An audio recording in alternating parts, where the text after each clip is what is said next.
ખૂબ જ મહત્વપૂર્ણ બાબતો. 1. તજ, આદુ, એલચી અને મીઠું સરખા પ્રમાણમાં ભેળવીને દરરોજ જમ્યા પછી અડધો ગ્લાસ ગરમ પાણી પીવાથી અપચો અને પેટ ફૂલવું મટે છે. 2. સફરમાં થતી ઉલટીથી બચવા માટે સફરમાં જતાના અડધા કલાક પહેલા 1 ચમચી ડુંગળીના રસમાં 1 ચમચી આદુનો રસ મિક્સ કરી લેવું જોઈએ. 3. લીંબુ ઉપર કાળી મરી અને સંચળ ભભરાવીને ચાટવાથી પણ ખરાબ મન સારું થાય છે.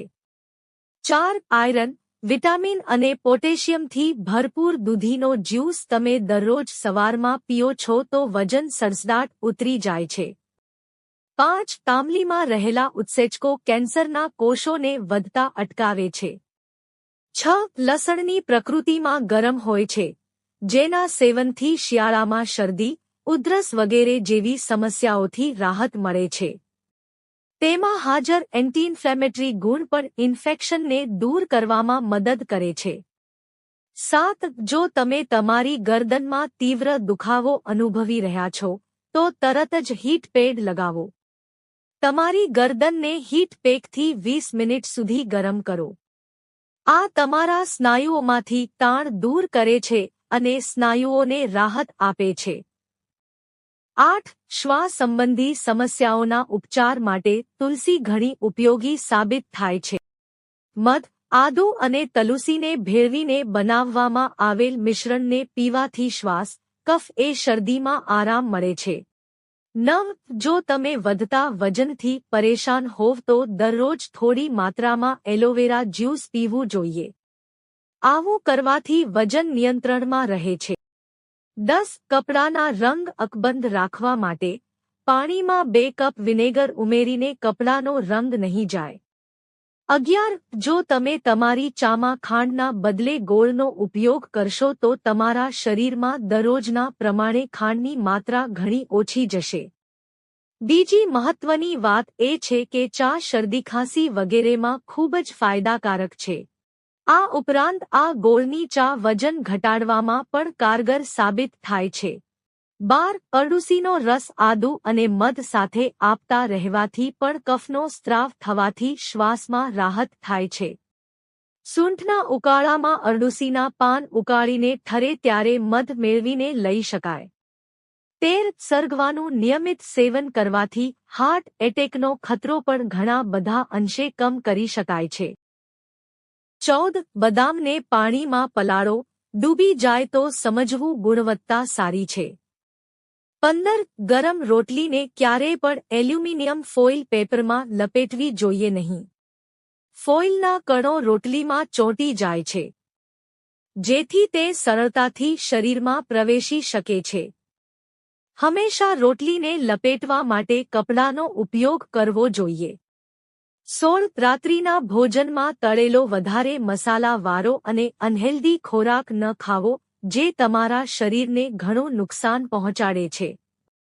17. નારિયેળ છાલાનો ઉપયોગ કરવાનો છે, જેને આપણે હંમેશા કચરામાં ફેંકીએ છીએ. આ ચોટીને એક બાઉલમાં નાના ટુકડામાં કાપી લો. તેમાં થોડું ઘી ઉમેરો. પછી કપૂર, તમાલપત્ર, લીમડો, ડુંગળી અથવા લસણની છાલ અથવા ધાણા ઉમેરો. તમે ઈચ્છો તો કોફી પાવડર પણ ઉમેરી શકો છો.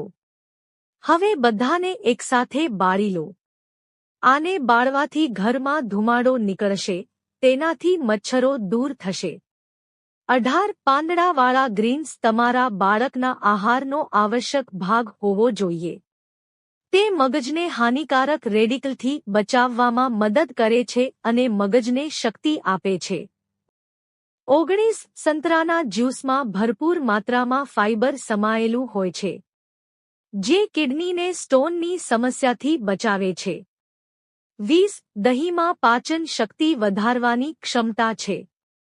દહીંમાં કેલ્શિયમ પ્રચુર માત્રામાં હોવાથી રોજ ખાવાથી પેટની સામાન્ય બીમારીઓમાં રાહત થાય છે. 21. કાચું દૂધ સ્વાસ્થ્યની સાથે ત્વચા માટે પણ ખૂબ જ ફાયદાકારક છે. કાચું દૂધ પણ કુદરતી ક્લિન્ઝર છે. તેનો ઉપયોગ કરવા માટે 1 ચમચી કાચું દૂધ લો અને રૂથી ચહેરો સાફ કરો.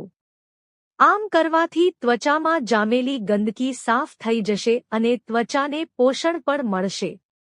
22. જામફળનું નિયમિત સેવન કરવાથી કોલેસ્ટ્રોલ ઓછું રહે છે. તે ખરાબ કોલેસ્ટ્રોલને ઓછું કરીને હૃદયને મજબૂત બનાવે છે. જો તમને પણ વધારે ખરાબ કોલેસ્ટ્રોલ હોય તો જામફળનું સેવન કરવું જોઈએ. 23. જો તમે તમારા ચહેરા પર હળદર લગાવી હોય તો તેના પછી તરત જ કોઈપણ કેમિકલયુક્ત બ્યુટી પ્રોડક્ટનો ઉપયોગ ન કરો, તેનાથી ત્વચાને નુકસાન થઈ શકે છે. 24. સફરજનમાં ફાઇબર, પેક્ટિન બાઉલ મૂવમેન્ટને સુધારીને કબજિયાત દૂર કરે છે. 25. એક કપ બાફેલા ચણામાં 16 ગ્રામ જેટલું પ્રોટીન રહેલું હોય છે. તમે તેને સલાડમાં એડ કરીને ખાઈ શકો છો. 26. ડ્રાય અખરોટ ખાવાથી તેનો સ્વાદ થોડો કડવો લાગશે, પણ પાણીમાં પલાળીને જ્યારે તમે ખાશો તો તે સ્વાદમાં સારા લાગશે. સાથે જ પલાળેલા અખરોટને ચાવવામાં પણ સરળતા રહે છે. 27. સૂરણમાં ફાઇબરનું પ્રમાણ વધારે હોય છે અને તેથી જ તે શરીરની પાચન શક્તિને ફિટ રાખે છે, જે આપણને સ્થૂળતા ઘટાડવામાં મદદ કરે છે. તેમાં વિટામિન જોવા મળે છે, જે હૃદય રોગને ઘટાડવાની સાથે ચીડિયાપણું દૂર કરવામાં મદદ કરે છે.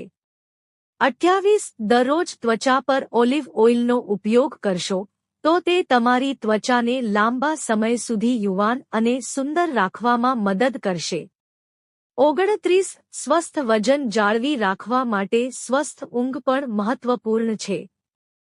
ઓછામાં ઓછી 7 થી 8 કલાકની ઊંઘ લેવાની ખાતરી કરો. તંદુરસ્ત ઊંઘ લેવાથી ચયાપચય વધે છે અને તાણનું સ્તર ઘટે છે. 30. રોજ સવારે ખાલી પેટ શેકેલા ચણા ખાવાથી શરીરની રોગપ્રતિકારક શક્તિ વધે છે. 31. આખા વર્ષ માટે ઘઉંને સ્ટોર કરો ત્યારે ઘઉંના ડબ્બામાં ઉપર કડવા લીમડાના પાન રાખી દેવા જોઈએ. ઘઉંની ઉપર કડવા લીમડાના પાન રાખી દેશો તો આખું વર્ષ ઘઉંમાં ધનેડા નહીં લાગે. 32. ગરમ દૂધ શરીર પર શાંત અસર કરે છે, તણાવ અને ચિંતાના લેવલને ઓછું કરે છે. તે તમારા મન અને શરીરને આરામ કરવામાં મદદ કરી શકે છે. 33. જો શાકની તીખાસ ઘટાડવા માટે થોડું દેશી ઘી અથવા માખણ ઉમેરી શકો છો. 34. સૂકા લીંબુની છાલને બારીક પાવડરમાં પીસીને તેમાં મધ અથવા દહીં મિક્સ કરવાથી તેનું સ્ક્રબ તૈયાર થાય છે. જો તમને આ વિડિયો ગમ્યો હોય તો લાઇક કરો, મિત્રો સાથે શેર કરો અને ચેનલને સબસ્ક્રાઇબ કરો. ધન્યવાદ.